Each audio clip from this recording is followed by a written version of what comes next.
if you do not drop to your knees right now and beg this ordinary girl for forgiveness, I will permanently erase your name from my will and leave you with absolutely nothing on the freezing streets." Those were the words of a powerful New York billionaire, screaming in absolute rage at his only son from a hospital bed. The arrogant young man, who just minutes ago was threatening to destroy the entire hospital, was now dropping to his knees, sobbing right at my feet in front of everyone. But how did he end up here?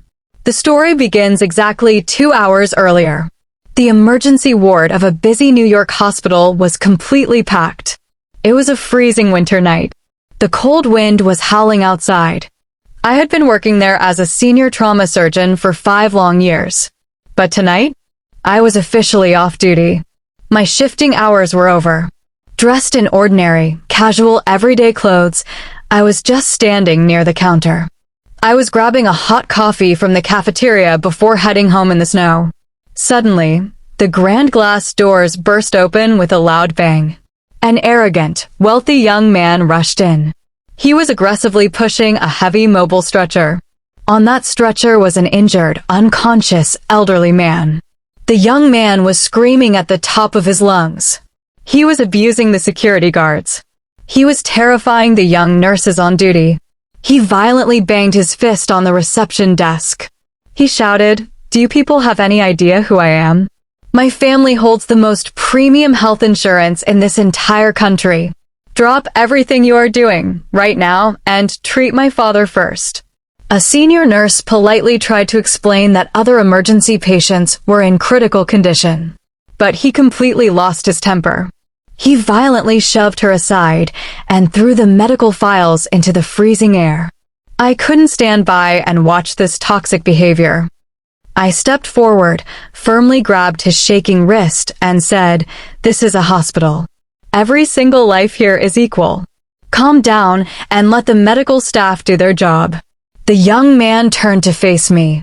He looked at my ordinary clothes with pure disgust. He scoffed loudly and sneered, "And who the hell are you to lecture me? You look like a pathetic, low-wage ward girl. Get out of my sight. If anything happens to my father, I will personally destroy this hospital. I will get you blacklisted and ruin your career permanently." He publicly humiliated me in front of the entire crowded room. I didn't say a single word back. I remained completely calm, took a deep breath, and stepped aside. Exactly 20 minutes later, the elderly patient's condition took a drastic, fatal turn. His heart rate dropped rapidly to dangerous levels. Severe, uncontrollable internal bleeding began. A code red was issued across the entire hospital speakers. It was a highly complex, dangerous case. The junior doctors panicked inside the room. They raised their hands. They declared that only one master surgeon in the entire state could save him. And that person was me. Outside the operating room, the arrogant young man was now trembling with fear. The arrogance was completely gone. He was holding his head in his hands, crying and begging the staff to save his father's life. While the young man was crying, an elderly nurse walked up to him. She looked at him with sad eyes and said, 30 years ago, your father came to this very hospital. He was a poor laborer. He had no money, but he had respect for others. He worked day and night to give you this luxury. And today, you used his wealth to insult the people saving his life." The young man froze. The nurse's words hit him like a brick. He realized how pathetic he had become. Just then, the electronic red doors finally opened. I walked out, but I was not in casual clothes anymore. I was wearing my official green surgical scrubs, a surgical mask, and gloves. The moment the young man looked up and saw my eyes, his face turned completely pale.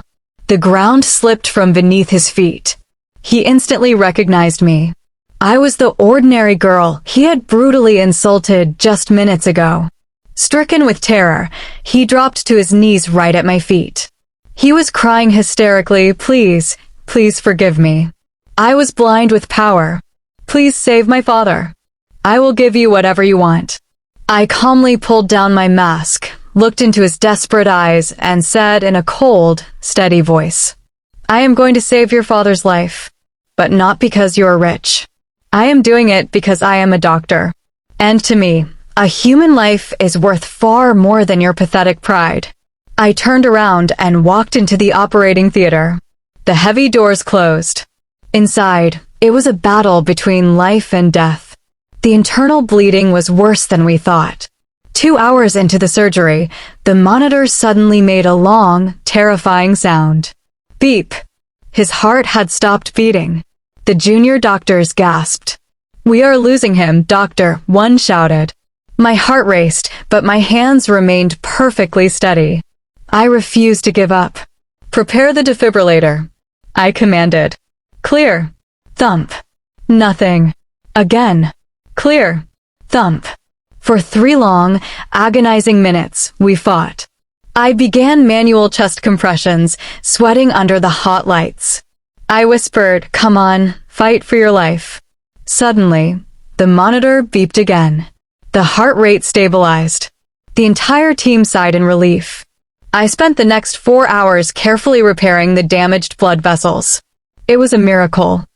After an intense, grueling 6-hour surgery, I successfully saved his father's life. When the elderly businessman finally woke up in the VIP room, the chief doctor told him everything. He told him about his son's horrific behavior in the lobby and how he almost delayed the treatment. The honorable father was deeply shaken. He was filled with immense shame. He immediately ordered his son into the room. As the young man walked in, crying tears of relief, the father furiously grabbed the heavy plastic medical chart and threw it right at his face. The father's voice boomed with absolute rage. "The wealth, the expensive cars, and the luxury insurance you were bragging about belong to my hard work. You insulted the very doctor who just fought for my life while my heart had stopped." He looked his son dead in the eye and gave a final, terrifying ultimatum. "If you do not drop to your knees right now and beg this doctor for forgiveness, and if you do not spend the next 6 months working right here in this hospital as a completely unpaid volunteer, cleaning floors, washing medical waste, and pulling stretchers for the poor, I will permanently erase your name from my will. I will disown you and leave you with absolutely nothing on the freezing streets." The young man was completely paralyzed with shock. His entire world shattered into pieces in less than a second. He looked at his father's cold eyes and knew there was no escape.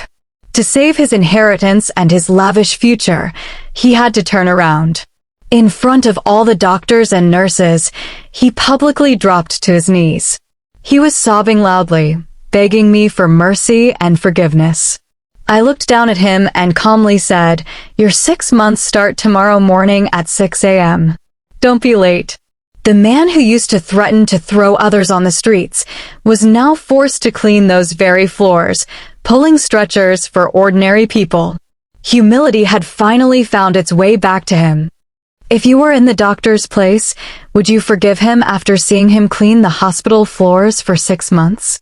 Or would you want him completely disowned anyway? Let me know your thoughts in the comments below.